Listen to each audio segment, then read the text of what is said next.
आप देख रहे हैं एक न्यूज 24 और मैं हूं स्वाति आपके साथ। एक तरफ तो पवन ज्योति एक हो गए हैं तो वहीं दूसरी ओर पवन सिंह के करीबियों ने पवन सिंह का साथ छोड़ना शुरू कर दिया है। जी आपको बता दें कि लगातार जो पवन सिंह के बेहद करीब माने जाते थे वो लगातार पवन सिंह का अब साथ छोड़ रहे हैं और इसी में एक बड़ा नाम निकल के सामने आया है। वो है पवन सिंह के चाचा विनय बिहारी का, जिन्होंने पवन सिंह को लेकर ऐलान किया है कि यदि लोकसभा चुनाव में पवन सिंह भारतीय जनता पार्टी के खिलाफ चुनावी मैदान में उतरते हैं तो ऐसे में वो उनका साथ नहीं देंगे। हालांकि इस मामले में कितनी सच्चाई है, हम इस सेशन में इस पर विस्तार से बातचीत करेंगे। हमारे दो सहयोगी विकास और नंदन हमारे साथ हैं।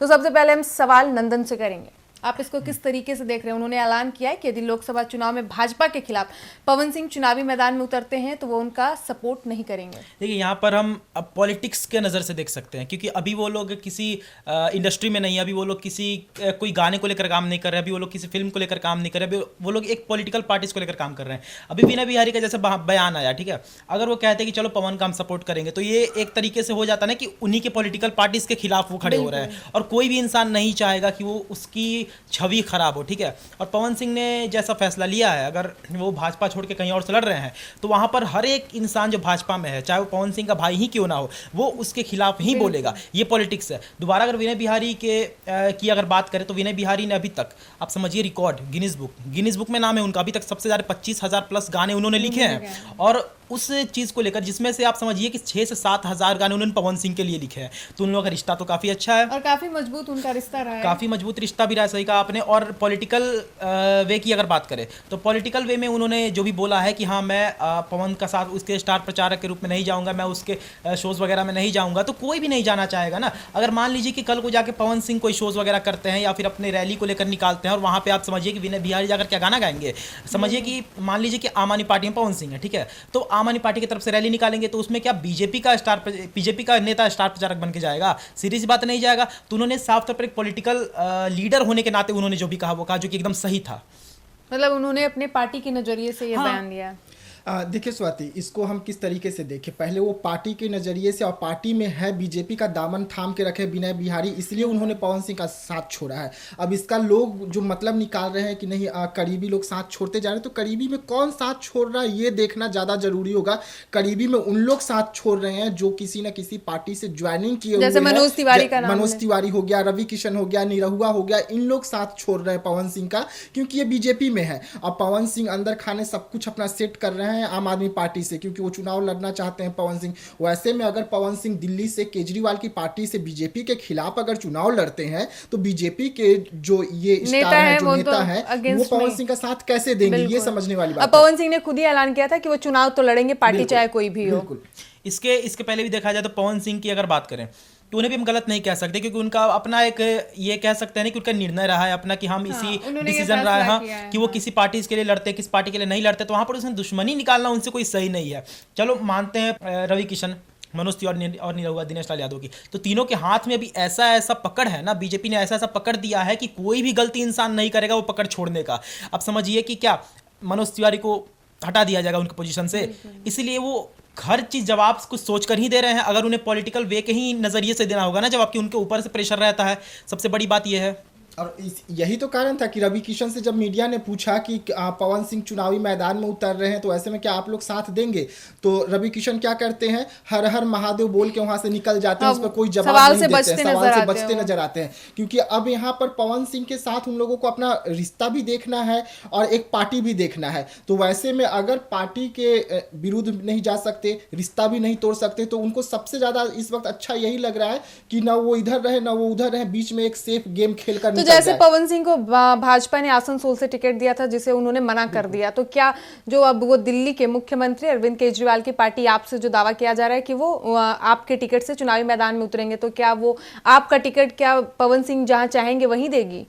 देखिए दिल्ली में, क्योंकि आरा को लेकर ना मेन जो मुद्दा था ये था कि वो आरा से चुनावी मैदान में उतरना चाहते हैं, लेकिन आम आदमी पार्टी का जनाधार सबसे ज्यादा दिल्ली में है, तो बिहार तो संभव ही नहीं है। वैसे में आम आदमी पार्टी अगर बिहार में आती है तो कभी नहीं जीत पाएगी, क्योंकि उनको लोग बिहार में उतना पसंद नहीं करते हैं, ना उनके यहाँ पे विधायक है, तो सांसद कैसे दे देगी। लेकिन अगर दिल्ली है तो सेफ इलाका है, पंजाब है तो सेफ इलाका है, तो वैसे में आम आदमी पार्टी चाहेगी कि हम इनको दिल्ली से उतारे और मनोज तिवारी के खिलाफ इसलिए उतारे क्योंकि मनोज तिवारी भी भोजपुरी कलाकार रह चुके हैं और वहां से सांसद है, और वैसे में पवन सिंह भी भोजपुरी कलाकार है, और जहां से मनोज तिवारी सांसद है, जिस एरिया से सांसद है, वहां पे बिहारियों का ज्यादा संख्या है जो वहां पे रहते हैं, जो वहां के वोटर हैं। तो इसके लिए केजरीवाल चाहेंगे कि बिहारी पर जल्द भरोसा कर लेंगे दिल्ली के लोग, वहां के जो लोग हैं, और यही कारण है कि कहीं ना कहीं वो पवन सिंह को वहां से उतारना चाहते हैं। नंदन, आपको क्या लगता है यदि मनोज तिवारी के अगेंस्ट चुनावी मैदान में पवन सिंह उतरते हैं तो उनको कड़ी टक्कर दे पाएंगे या फिर उनको हरा पाएंगे? कड़ी टक्कर पवन सिंह कहीं से भी मनोज तिवारी को नहीं दे पाएंगे। कारण यही है कि सबसे पहले आप देखिए कि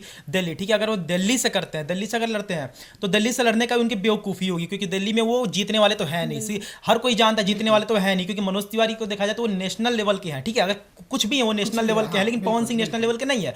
भले एक ही इनके पास रहता है ना एक चीज़ की, हाँ पवन सिंह को कि तुम्हारी पहचान क्या है, तो मेरा गाना विदेश में बजता है, ठीक है, बस एक यही पहचान है। इट डजंट मीन कि उनके गाने बजते हैं, इसका ये मतलब नहीं है कि लोग सपोर्ट करते होंगे, लोग तो एंजॉय करते हैं आपके गाने को, आपको तो सपोर्ट नहीं करते हैं, पहला चीज़। दूसरा तो अगर हाँ कहने को सिर्फ क्योंकि एक नेता और कलाकार में काफी अंतर होता ही है। कहने का रीजन यही है ना कि अगर आप दिल्ली से लड़ते हैं तो कोई भी नहीं चांस है आपको जीतने का, पहला। दूसरा, अगर आरा से उनको लड़ने का मन है, ठीक है, अगर कोई भी पार्टी आरा से उनको खड़ा करती है तो वो पार्टी भी बेवकूफ होगी, ठीक है, क्योंकि आरा से आरके सिंह को हराना नामुमकिन है। आरा में जो डेवलपमेंट उन्होंने किया है, बीजेपी ने उन्हें निर्णय नहीं लिया हाँ, यही टिकट देने सही बात है ना, बीजेपी बेवकूफ थोड़ी है, सबसे बड़ी बीजेपी जिस तरीके से पवन सिंह अभी तक कुछ बोले नहीं है, लेकिन बीजेपी किस तरीके से यहाँ पे सॉफ्ट गेम खेल गई पवन सिंह के साथ में। पहले आसनसोल से टिकट देती है, फिर बीजेपी से बात होता है, पवन सिंह 24 घंटे के अंदर आके कहते हैं कि नहीं हम टिकट वापस करते हैं, हम यहाँ से चुनाव नहीं लड़ेंगे।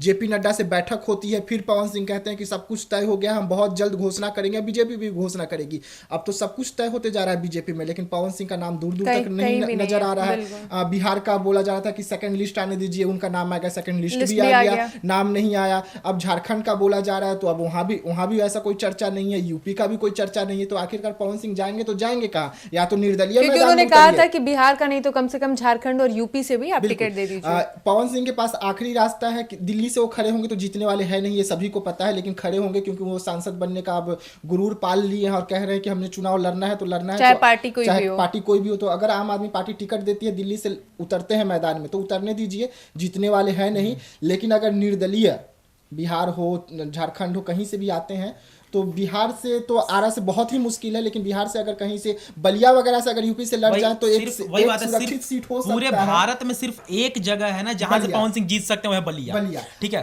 बलिया एकमात्र ऐसा जगह है जहां से पवन सिंह जीत सकते हैं। वो तो पार्टी डिसाइड करेगी ना उनको टिकट। अगर पवन सिंह चुनाव लड़ना ही चाहते हैं, सांसद उनको बनना ही है, तो सुरक्षित सीट पवन सिंह के लिए बलिया है, क्योंकि वहां की ज्योति सिंह है, ज्योति सिंह खुल के प्रचार करेगी पवन सिंह के लिए, और दामाद है भाई अब बलिया का, तो लोग भी बंद जाएंगे, मतलब लोगों का प्यार मिलेगा, जीतना। हाँ, पहली बार दामाद आए हैं, कुछ मांग रहे हैं तो देना है, तो कहीं इसमें इमोशन में बैठ मतलब इसमें जितना मुश्किल नहीं होगा पवन सिंह के लिए। हाँ, वही बात है ना, बलिया एक ऐसा जगह है जहां से पवन सिंह जीत सकते हैं। आरा से अगर ये कह सकते हैं कि बीजेपी ने ये एक्शन लिया होता कि आरके सिंह को हटा के हम पवन सिंह को लड़ाएंगे, तो सबसे बड़ी बेवकूफ पार्टी होती बीजेपी। वैसे में राजद आराम से सीट निकाल लेता। हाँ, राजद आराम से सीट निकाल लेते, क्योंकि राजद के पास वहां पे मजबूत पकड़ है। राजद के पास भी ऐसा नहीं कि आरा में राजद के पास बहुत सही चीज, आप देखिए वो आरा राजपूत का गढ़ है, ठीक है, और वहां पर राजद कोई MY पार्टी कहा जाता है, ठीक है, लेकिन उन्होंने ब्राह्मण को उतारा, शिवानंद तिवारी को, समझ रहे, वैसा नाम देखिए, राहुल तिवारी, शिवानंद तिवारी को, दिमाग से खेलना। लेकिन बीजेपी के पास एक ही कार्ड है, वो है आरके सिंह का, और वो सबसे तगड़ा कार्ड है, वो उसको हराना नामुमकिन है। यही कारण है कि बीजेपी रिस्क नहीं उठा रहा है, आरके सिंह को वहां से हटा नहीं रहा, पवन सिंह को उतार नहीं रहा है, दिक्कत यही है।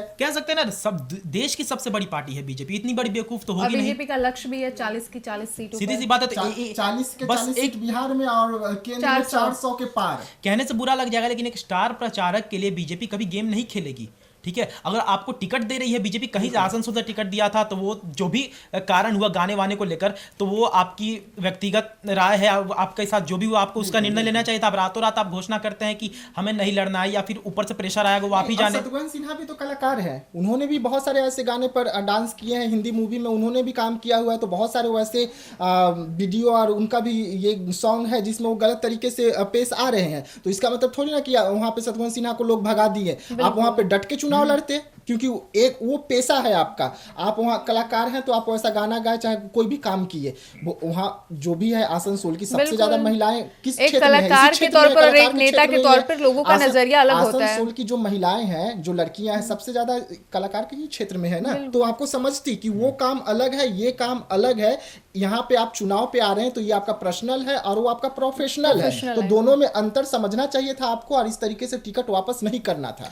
तो जैसा कि आपने सुना, पवन सिंह इन दिनों मतलब काफी समय से वो अपने पर्सनल लाइफ को लेकर और राजनीतिक जीवन को लेकर सुर्खियों में, हर तरफ पवन सिंह की चर्चा हो रही है। और अभी लोकसभा चुनाव जैसे जैसे नजदीक आ रहा है, क्योंकि बीजेपी ने उन्हें टिकट दिया था आसनसोल से, पवन सिंह ने मना कर दिया था। वैसा दावा किया जा रहा है कि वो अरविंद केजरीवाल की पार्टी आप से चुनावी मैदान में उतर सकते हैं, वो मनोज तिवारी के खिलाफ चुनावी मैदान में उतरेंगे। तो वहीं पवन सिंह के जो चाचा हैं विनय बिहारी, उन्होंने पहले ऐलान कर दिया है कि यदि वो भाजपा के खिलाफ उतरते हैं तो वो उनका साथ नहीं देंगे। हालांकि अब देखना दिलचस्प ये रहेगा कि पवन सिंह आपके टिकट से उतरते हैं या फिर वो किसी और पार्टी का दामन थामते हैं। फिलहाल इस वक्त की खबर में इतना ही, और ऐसे ही तमाम खबरों के लिए बने रहिए हमारे साथ। धन्यवाद।